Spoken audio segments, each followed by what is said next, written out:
Ireland से हमने DPSP लिया है, राज्य के नीति निर्देशक तत्व।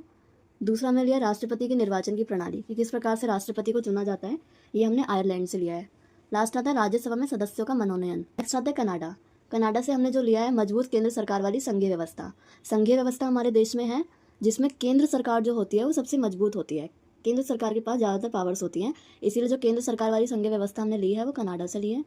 नेक्स्ट आता है अवशिष्ट शक्तियाँ केंद्र में निहित होती हैं, यानी कि हमारे जो 3 सूचियाँ हैं, संघ सूची, राज्य सूची, समवर्ती सूची, इन 3 विषयों पर संघ सूची पर केंद्र कानून बनाता है और राज्य सूची पर राज्य बनाता है, और जो थर्ड सूची है उस पर दोनों बनाते हैं। लेकिन जो कुछ विषय ऐसे हैं जो रह जाते हैं उनका जो उनको हम कहते हैं अवशिष्ट शक्तियाँ। वो शक्तियाँ केंद्र में निहित होती हैं, यानी केंद्र के पास होती हैं। नेक्स्ट आता है केंद्र द्वारा राज्य में राज्यपाल की नियुक्ति, यानी जो केंद्र सरकार है राज्यों में राज्यपाल की नियुक्ति करता है।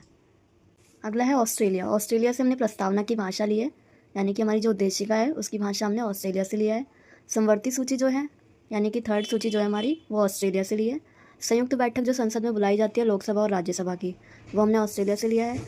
व्यापार और वाणिज्य की स्वतंत्रता, ये भी हमने ऑस्ट्रेलिया से लिया है। नेक्स्ट आता है फ्रांस। फ्रांस से जो हमने लिया है स्वतंत्रता, समानता, बंधुत्व और गणतंत्र, ये 4 चीज़ें हमने फ्रांस से ली हैं।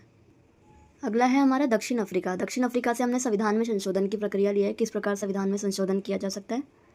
दूसरा, राज्यसभा में सदस्यों का निर्वाचन किस प्रकार से होगा, ये भी हमने दक्षिण अफ्रीका से लिया है। अगला आता है जर्मनी। जर्मनी से हमने लिया है आपातकाल में मौलिक अधिकारों का विलंबन, यानी कि किन किन अधिकारों का, मौलिक अधिकारों का विलंबन हो सकता है आपातकाल के टाइम पे। आप मुझे ये बताएंगे कि पहला जो आपातकाल है वो कब लगाया गया था। यूएसएसआर यानी कि सोवियत संघ। सोवियत संघ से हमने लिए हैं मौलिक कर्तव्य और पंचवर्षीय योजनाएं। प्रस्तावना में न्याय की अवधारणा, जो प्रस्तावना में 3 तरीके के न्याय दिए गए हैं, कौन कौन से हैं वो, सामाजिक, आर्थिक और राजनीतिक न्याय, ये हमने सोवियत संघ से लिए हैं। अगला आता है जापान। जापान के संविधान को हम मिजी संविधान कहते हैं।